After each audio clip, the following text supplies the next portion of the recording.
my culture lives with the earth. The earth is how, what they're doing, I said, what you're doing as Americans, and you infect the world, is you're destroying Mother Earth.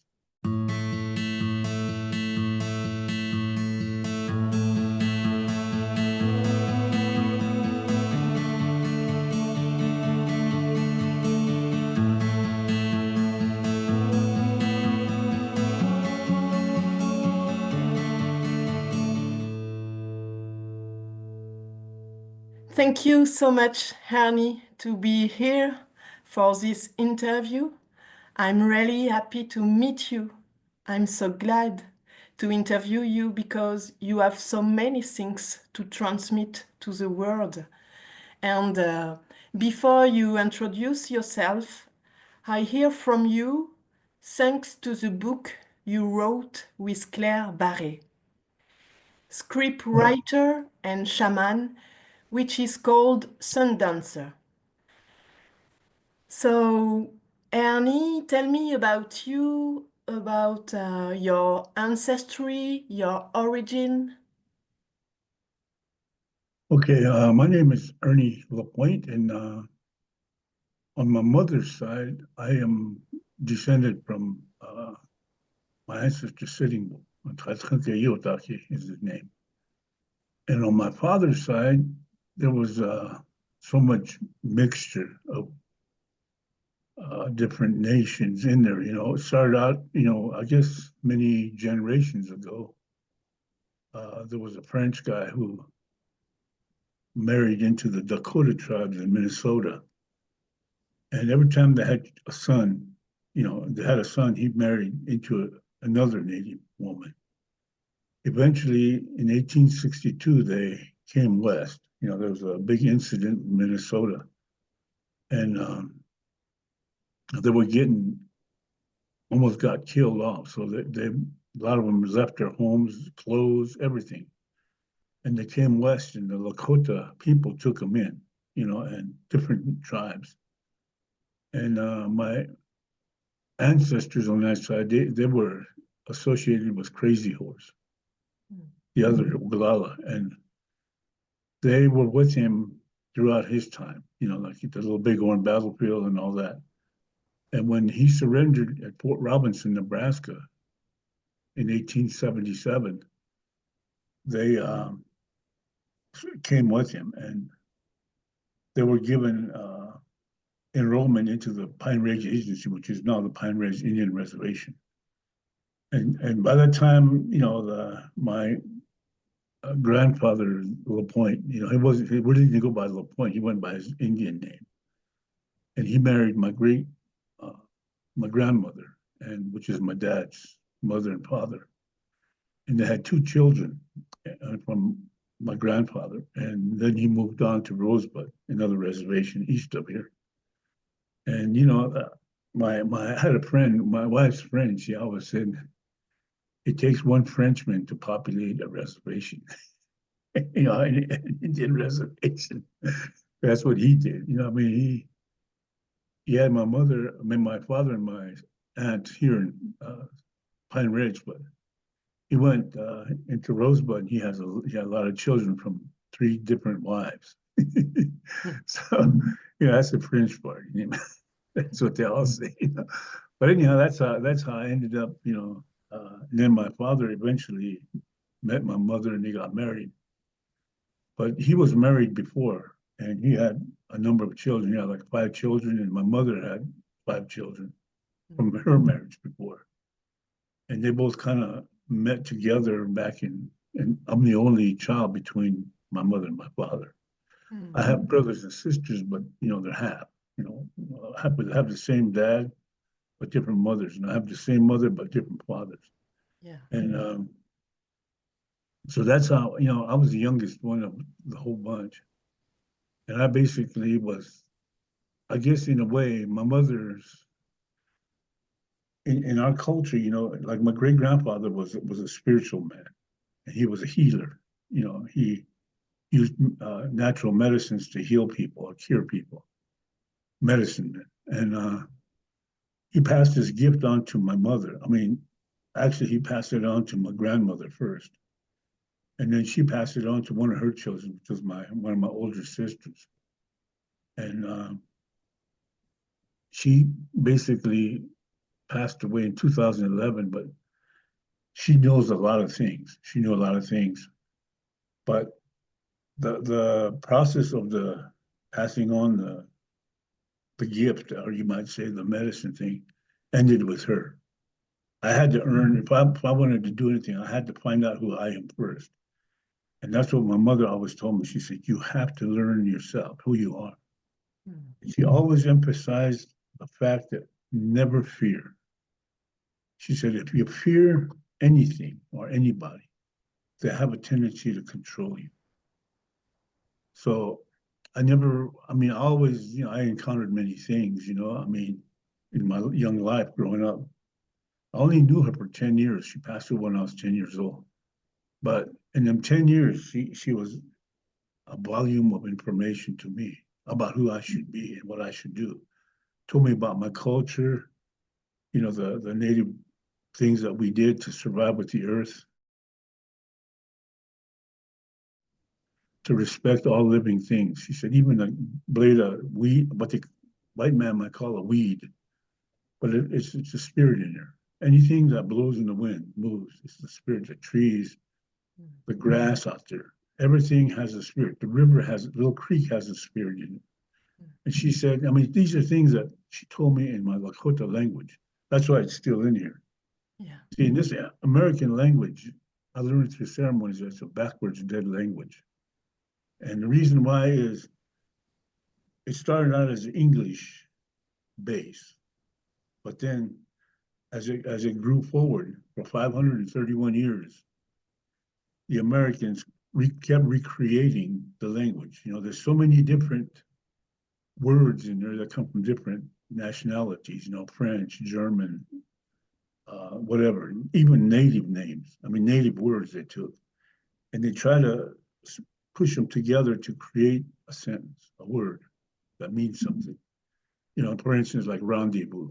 That's a French term, but they use that in their own language. So the spirits told me, they said, we don't want to learn that language because it's confusing. Yeah. It's very hard to make a point. And they told me, they said, you can talk to 4 people in this language and tell them a story. And they said the first one will probably laugh. The second one will probably cry. The third one will probably get mad. And the fourth one, he might get the point you're trying to make. So he said, they told me that's why it's really hard to try to bring, to tell a message to these people in this language.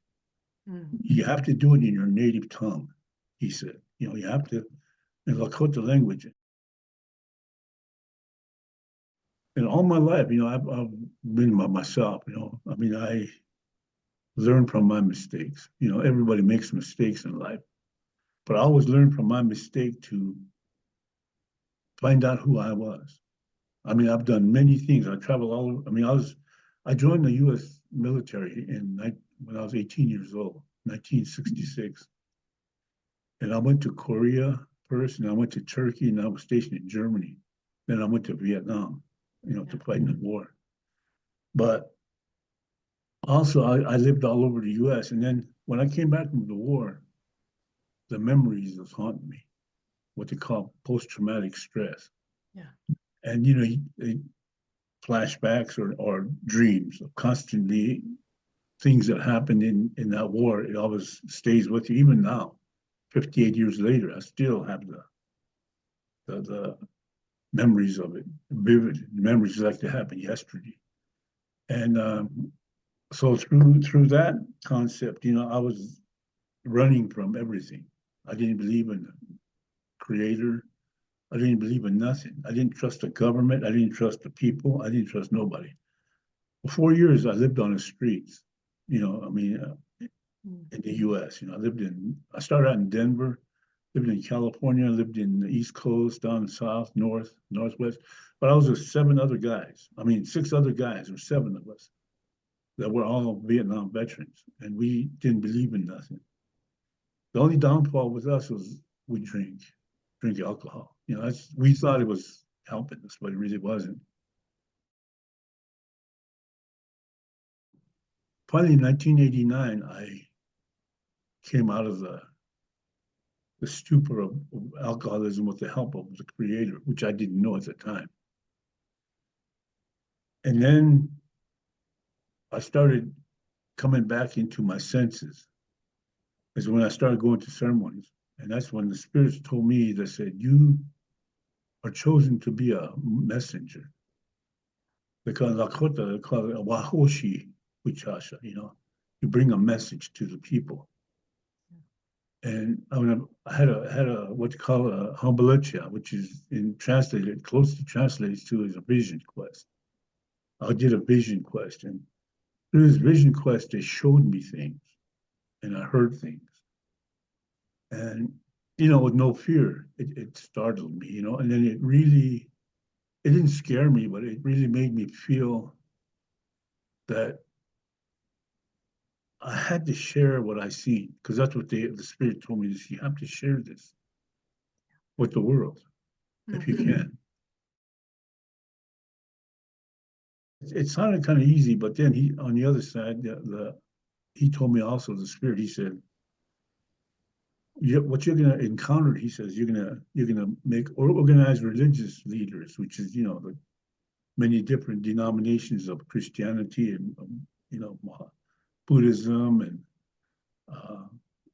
all the religions around the world that capitalize on a book. He says, you know, they all have a book they come out of. You probably angered them. Then the historians, scientists, and he said these are the things that are going to get angry with what you're going to tell them. And he said these individuals are going to do their best to not let you send that message to the world, because they use the concept of fear to control the people around the world. The last group of individuals that didn't have fear was us, was our people. There's 500 and some odd people, tribes that were in this country, on this turtle island, as we call it. And you know, they told us this, that if we had fear like the people who came from European nations, they would have never got off the boat, because we'd have make shark bait out of them. You know, I mean, the sharks and all the other animals, or those that swim in the water would be happy, he said, because you fed them. He said, but you welcomed them with open arms, because we didn't fear them. They just looked different from us. Their skin color was different, but we welcomed them over here. Little did we know that they come with the concept of fear. That's why they came here. They came here with fear. The first book I wrote was about him. Yeah. It's called Sitting Boy, His Life and Legacy. And how he was, you know, he tried to protect and defend the way of life of our people. Mm. But he was betrayed by his own people. That's who killed him. And so I learned from these mistakes I learned from these events. And I was too open-hearted until I met my wife, and she's real strong in you know, not letting me use my compassion or generosity. People take advantage of you. So I always ask her, what do you think? And she tell me, okay, you know, you can go ahead and, but 99% of the Americans, I'd say almost 100% of them, you can't trust them. Okay. I mean, you cannot trust an American. I don't care what they say, what they do, or how they act. Mm-hmm. You turn your back and you have a big old knife stuck in your back. You know, that's their way of thanking you, you know, for anything you do. I've learned that through my life. I've been living on this earth for 76 years. And I've seen how they were. I've seen how they are. And I have to live amongst them because they're here. And they say, oh, we're Americans. This is our land. I tell them, I said, you don't have a culture. If you have a culture, you'll understand what I'm trying to tell you. I said, your culture is not like mine. My culture lives with the earth. The earth is how, what they're doing, I said, what you're doing as Americans, and you infect the world, is you're destroying Mother Earth. Mm-hmm. I do my ceremonies. I hear Mother Earth come in there and she cries. She's in pain. She's hurting because what we are doing to her as Americans or as humans around this earth. And 99% of what they do, these people do, is from fear. We have to believe in love instead of fear. But like I say, it's the concept of all this that's happening, and the basic entity, I would say, that controls this system is an entity that you don't see, but it's very much existence. And it is the most envious, cowardly entity that's around. It's not a male or a female, but it is just they tell us many things about this thing in our culture. And I think it's learned around the world, they have names for this entity. And it capitalizes on your fear. It controls your fear because the minute you fear it, it's got you. It's going to make you say things, do things to other people, to the earth. And this has been prophesied to me. We're headed, the Spirit told me this, that we're headed for this fourth purification. He said, Mother Earth purified herself 3 times already. This fourth one is going to be the most, I don't know, so like the others, it's going to infect the whole world. And it's not going to be, Mother Earth, we're her children.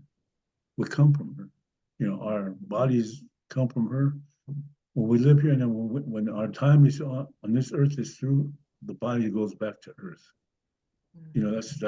That's a concept of existence. Calm before the storm, before the fourth purification starts. Just like a blizzard warning or a thunderstorm.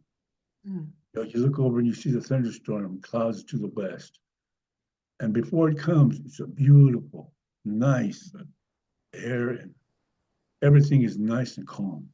No wind, nothing. Then all of a sudden it comes the storm, and it's hailstorms and rain, everything.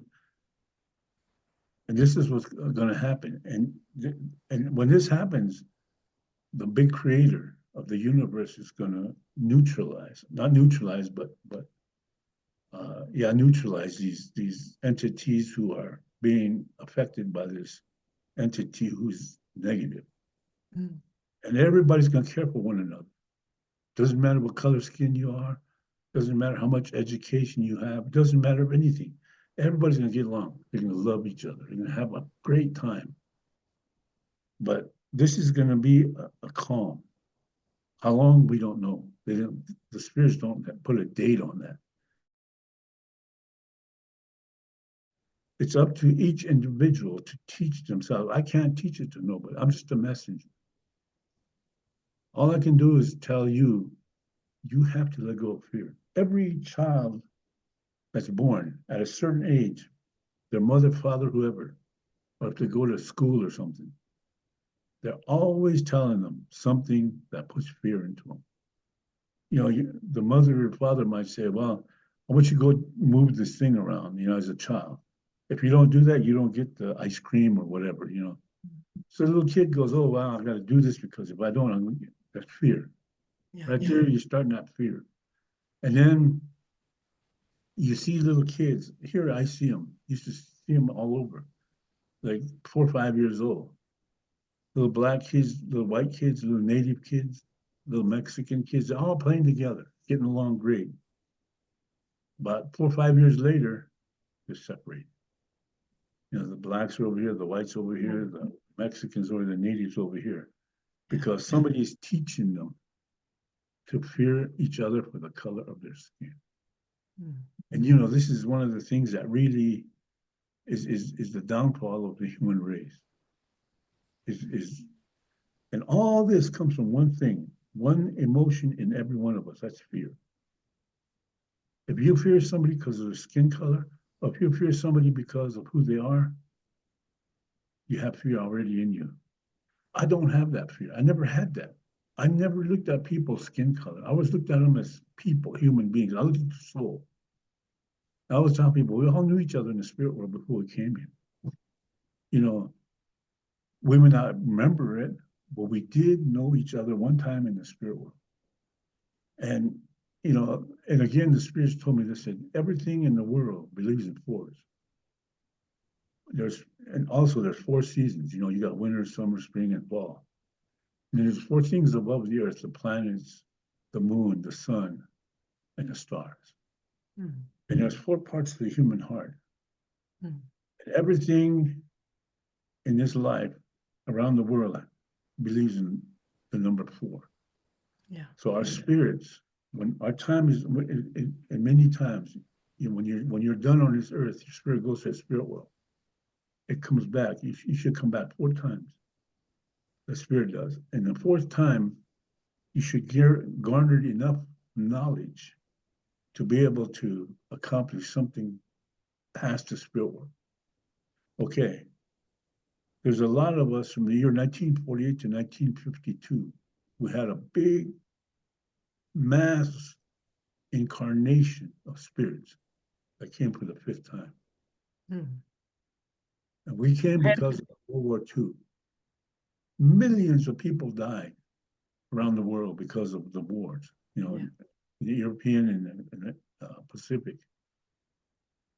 And we had to come to try to change the course of the human mind, and to do and to not combat, but to understand that fear is what this entity who's unseen controls and control you. But in our walk of life, we ended up having Vietnam. And there's 58,429 names on a granite wall of a lot of these guys when I was in combat. You know, it didn't matter if they were white, black, or whatever. We used to sit around and talk about it. We never, ever want to see the future generations go through this again, what we're going through. What we're doing this for. You know, you take a gun and you shoot somebody and kill them. When you kill somebody, the spirit of that person is going to haunt you. It's going to be in your memory. It's going to be in your dreams. That's what post-traumatic stress is. 22 veterans kill each other every day in this country. They don't take a gun and blow themselves out. They drug themselves, or they do something to take their own life because they cannot deal with the memory. You know, so I'm dealing with it in my own way. I had to do a ceremony every morning, every night at my house. I got a ceremonial room here to make it through the day and make it through the night. And then I have my wife. She's very strong in helping me, you know, and to be able to walk the way I should. Eventually, I had the biggest fight I had to do with the American government to give me a what do you call a service-connected disability for PTSD, so I can survive, you know, so I can live, you know, food in the house and drive a car and have a house. But as I do this, I also was chosen to be the messenger. So all these things are now coming together. It's like when I came back from Vietnam, I feel like I was 40, 50 years old. I aged in my mind, my soul. I was only in my early 20s, 22 years old, but I felt like I was 52 years old. I mean, all the guys I grew up with, they didn't go to the military. They was like little kids. I said, man, how come I'm like this, you know? I mean, I feel old, you know, in my head. But now, as I'm trying to reconnect with myself, I'm trying to relive them years that I missed back here. You know, 20, 30 years I was just old man. Now, physically I'm aged, but my mind is coming back into being the young guy I was, and trying to remember what I got to do. And the spirits had chosen me from long ago to be the storyteller, to be the messenger. I just never. I ran from it. You know, just like See, in our culture, every individual is chosen to do something. Some guys are chosen to be singers. Some guys are chosen to be medicine men. Some guys are chosen to be warriors, or some guys are whatever. I was chosen to be a messenger, and they showed me the message I have to give to the people. And the most devastating one that I can tell you is the message I see when this purification starts. They tell me 400 miles in the earth is going to come to the surface. What we see out here now around the world is going 400 miles deep, with every living thing on it going down. And, you know, the body's going to be gone, but the spirit lives on. And what was so heartening to me was the people screaming. The souls, not the bodies, but the souls running around all over, screaming and hollering for Jesus Christ to save them. And there's no Jesus Christ going to come. No, it doesn't come. They're going to scream and holler, but what the religion tells you, there's a heaven and there's a hell. In Lakota culture, there's a spirit world, and the hell is what you create yourself. Hell is your letting fear control you. So this entity out here controls you. So let go of that. Prepare yourself to get through this purification. Let your soul go back to the spirit world. That's the number one thing. And nobody can teach that to you except you. I tell these people, I say, you sit in a classroom in school. You have a teacher up there and you have 30 people in the room here, and you're learning out of this teacher's book. Well, you have to be a teacher and a student within yourself, if you know what I'm talking about. Yeah. You have to let go of fear and teach yourself love, teach yourself humor. See, I faced racism all my life. People look at me because of my skin color, of who I am. They didn't like me, but I never said anything back to them because my mother always said, never let that control you. Don't let it get you bring down, because she says that is what you would call the fear. Fear is what can have guys want to own guns. Fear is what they have big mouths. Fear is what they think they're tough, but they're the lowest on a rung of a ladder, you know, because what I say is when this purification starts, the other person that's going to scream and holler looking for a way to help. Help me, and there's nobody can help you but yourself. Yeah. You're the only one. And the sad part about this is they're going to do this for eternity. They're not going to make it back to spirit world. They're going to scream and holler for eternity. Endless, running around. And there's so much of these people already passed away that have this. I mean, in this country, half of the country is like that. I mean, the other half don't, I mean, they still have it, but they're not as radical as the ones on the other half. And when this happens, before this purification, everybody's going to get along with each other. Everybody's going to have love for each other. There's going to be humor, laughter, everything. Everybody's going to get along. And if they like that, they have to teach their own spirit or their own self till they go of fear and keep that going. Because when that purification starts, you need to stay that way to get through back to the spirit world. And it's a hard concept to explain to people in this language. If you spoke Lakota, I could tell it to you and you would know what I'm saying. It would awaken within your mind, your heart, and your spirit. What I'm telling you is real. It's not a fairy tale. It's nothing to laugh about. It's nothing to say, oh, he's just a dummy. No, believe in yourself because it's coming and we are nearing it. You know, I mean, we are right now headed for it because Mother Earth is dying. When she dies, we're going to die. She's not going to die, though. She's going to purify herself. Thank you, Ernie. Thank you so much. And I'm really touched for all the time you make this interview with me.